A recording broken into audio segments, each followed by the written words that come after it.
Hello la team, hello les winners, j'espère que vous allez bien. Dans ma team, il n'y a pas de perdants, il n'y a que des gagnants. On termine bientôt l'année 2018 et on rentre bientôt dans l'année 2019. On termine l'année comment? Comme un gagnant. J'espère que tout au long de cette année, vous avez pris la peine d'appliquer tout ce que j'ai pu partager, tous mes conseils, tous ces principes, que vous en avez pu quand même appliquer, ne fût-ce qu'un seul, et que ça a été bénéfique pour vos vies. C'est en tout cas le but. C'est le but de cette chaîne, c'est le but de mes apparitions et de mes interventions, c'est de susciter en vous cette envie de rendre jour après jour une vie plus épanouie. En tout cas, moi quand je pense en fait comment cette année 2018 a commencé, c'est parti de cette première vidéo que j'ai faite et finalement de fil en aiguille je me suis décidée à faire cette page et je me rends finalement compte de tout le bien et tout l'apport et tout l'impact que cela a pu apporter.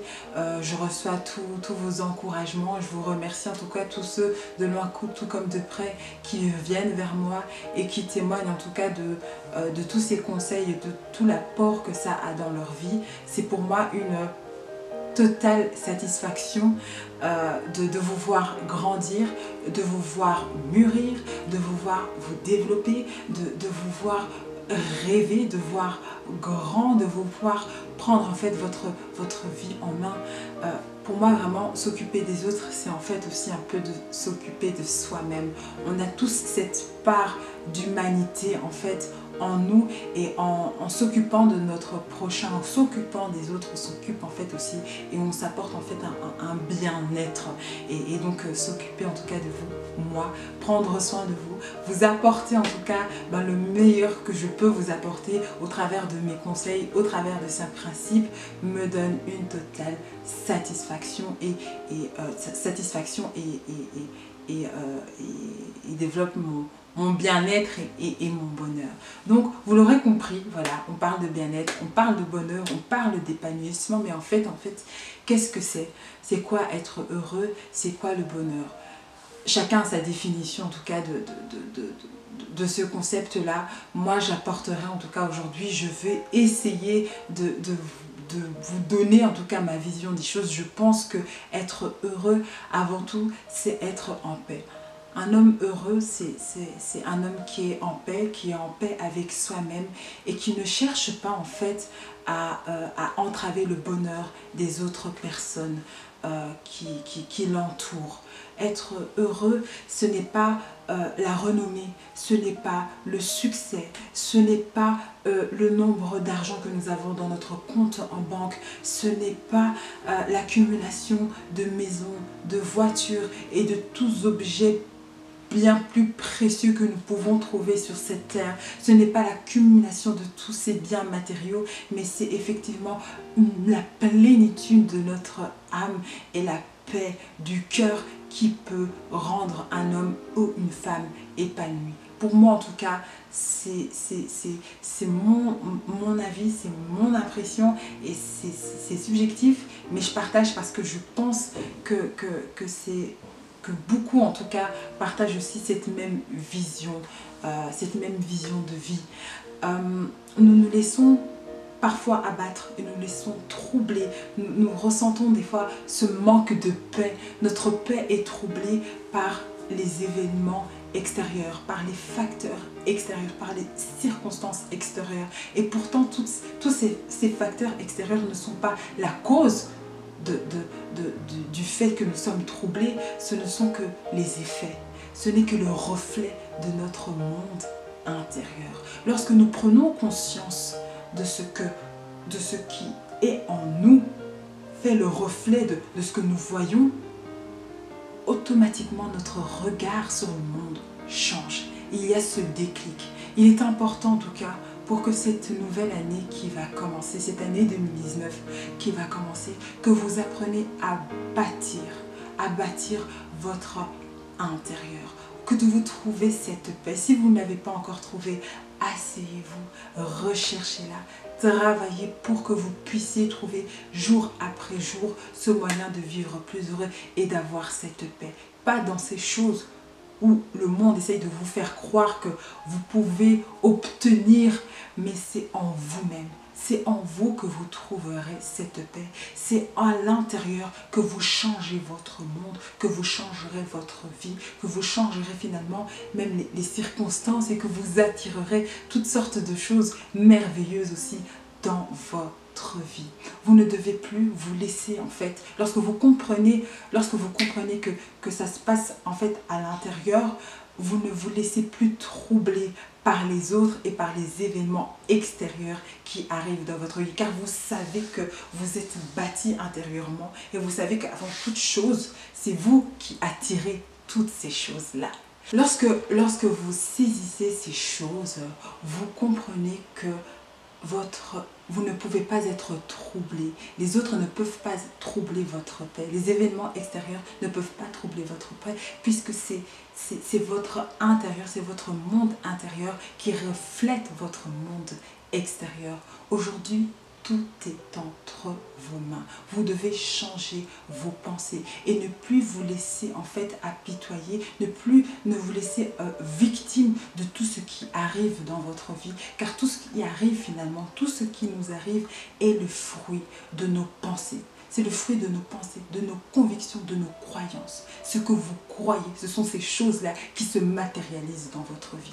J'ai dit dans l'une de mes premières vidéos qu'il y a eu un changement dans ma vie. Et ce changement et ce déclic, il s'est fait quoi? Il s'est fait avant tout dans mes pensées. Il n'y avait pas d'autre chose qui avait changé. Mon lit était le même, ma maison était le même, mes parents étaient le même, mon travail était le même, mon salaire était le même. Rien n'avait changé, si ce n'est que moi.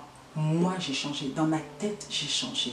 Et intérieurement, moi, j'ai trouvé, en fait, il y a eu un déclic, j'ai trouvé, en fait, une paix interne. Et à partir de ce moment-là, où j'ai décidé de changer, en fait, de bâtir, en fait, ce qu'il y avait intérieurement en moi, mon monde externe a également changé. Mon monde externe, la façon dont je voyais les choses ont également changé. Et j'ai commencé à aussi attirer de meilleures conditions et de meilleures choses dans ma vie. C'est pour ça que je t'invite en fait à faire toi-même également ce cheminement pour pouvoir acquérir et trouver cette quête en fait de l'épanouissement. Je pense que c'est l'un des meilleurs, c'est l'une des meilleures choses et ça c'est l'un des meilleurs principes, l'un des meilleurs conseils que je peux vous donner en cette fin d'année 2018.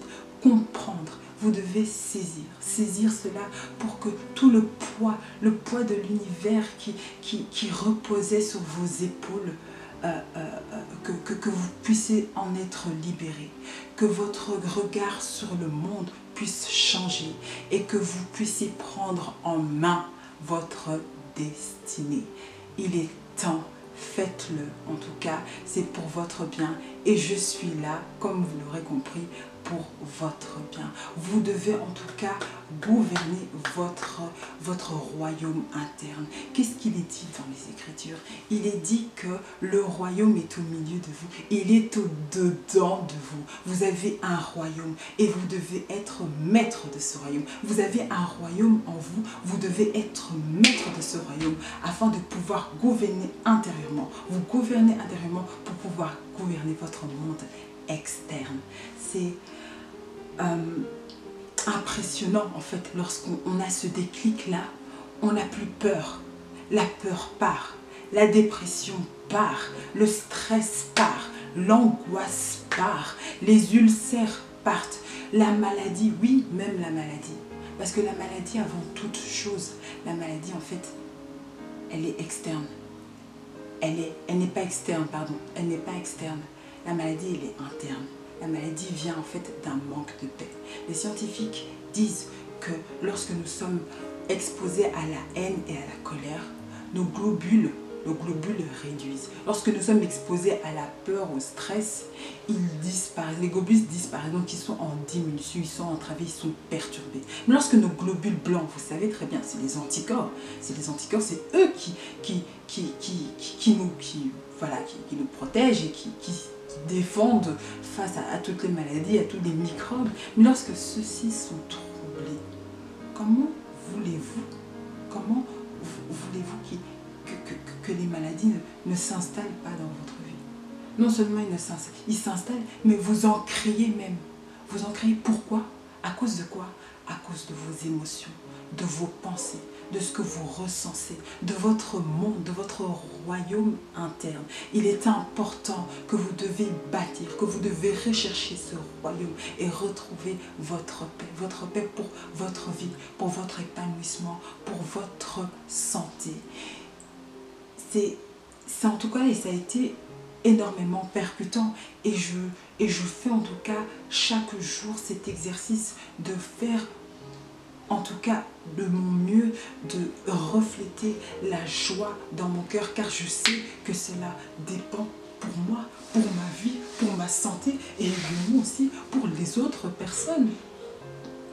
Il est important de pouvoir bâtir ce monde, de gouverner ce royaume interne, ce royaume rempli d'amour, de plénitude, de bien-être, qui va vous apporter tout ce dont vous avez besoin. Recherchez le royaume d'ici et toutes choses vous seront données. Pensez, ce ne sont pas des choses externes, c'est intérieurement. Ce sont toutes ces choses, c'est à l'intérieur que vous allez trouver tout ce dont vous recherchez et tout ce dont vous avez besoin. Il est écrit dans Proverbe 17, un bon remède est un cœur joyeux, mais une âme abattue dessèche les os. Ça dessèche les os. Rien qu'en analysant ce simple verset, ça rentre concrètement finalement dans le thème, dans le sujet dans lequel nous sommes en train de parler, par rapport à la santé. Lorsque nous ne sommes pas dans la joie, lorsque nous n'avons pas la paix, lorsque nous sommes dans l'anxiété, automatiquement nos sentiments touchent à notre corps physique. Nous envoyons nos pensées, tout ce que nous entretenons, notre pensée, notre cerveau envoie ces informations à notre corps. Lorsque nous sommes en manque et nous disons que nous sommes en manque, nous envoyons toutes ces choses à notre corps et il répond de conséquence en manque. Je suis en manque et il est totalement déstabilisé. On comprend qu'il est important. Cela dépend de notre vie et de notre santé, de notre bien-être. Donc réellement, aujourd'hui, j'espère vraiment, encore une fois, je le répète, que vous trouverez cette force de pouvoir bâtir votre royaume interne, de reprendre possession, que vous soyez maître de ce royaume, que vous le dirigez et que vous y trouviez la paix afin de vivre chaque jour heureux et épanoui, que vous soyez armés. Vous êtes armés pour traverser toutes les adversités, pour déplacer toutes les montagnes qui peuvent s'accumuler sur votre chemin. Toutes ces choses-là peuvent arriver, elles ne vont pas disparaître. Que ce soit en 2019, que ce soit en 2020, que ce soit en 2030, ça ne va pas disparaître. Ces événements extérieurs, malheureux, tristes, toutes ces choses-là, ça va arriver. Mais parce que vous avez en fait bâti votre royaume intérieur, vous êtes armés, vous avez un bouclier, vous êtes protégés, vous êtes armés pour traverser en tout cas toutes ces adversités et en ressortir comment? Comme un winner, comme un gagnant. Pour en ressortir et pour triompher de toutes ces adversités. Tu marcheras, tu traverseras les flammes, elles ne t'embraseront pas, elles ne vont pas t'embraser. Les flammes là, le Seigneur Dieu ne les enlèvera pas. Il ne les enlèvera pas parce que tu as tout en toi pour pouvoir traverser et pour que celle-ci ne puisse pas t'atteindre. Parce que tu as un royaume et il te l'a donné, il est en toi et tu dois le rechercher afin de pouvoir traverser, de marcher, de traverser dans le désert, de traverser ces flammes, celles-ci et de ne pas te laisser atteindre par ces choses-là. J'espère en tout cas que vous m'aurez compris, que vous m'aurez saisi et que durant cette année 2019, vous prendrez en tout cas l'engagement chaque jour d'avoir un cœur joyeux, que vous prendrez l'engagement de rechercher ce qui peut vous procurer à chaque fois de la joie et de vivre de manière épanouie. J'espère réellement de tout mon cœur, je le souhaite dans votre vie, dans celle de votre famille, dans votre entourage pour des années et des siècles, je dirais même en tout cas. Gros bisous, on se voit en 2019 pour plus de vidéos, je le promets, je le souhaite et je vais en tout cas m'en tenir, en tout cas publier plus de vidéos, de partager tout ce que j'ai à partager afin que si le Seigneur me reprend, eh ben je pars vide et j'ai donné tout ce que je pouvais donner. Voilà, de gros bisous, mouah, de bonnes fêtes, 2019, bonne année.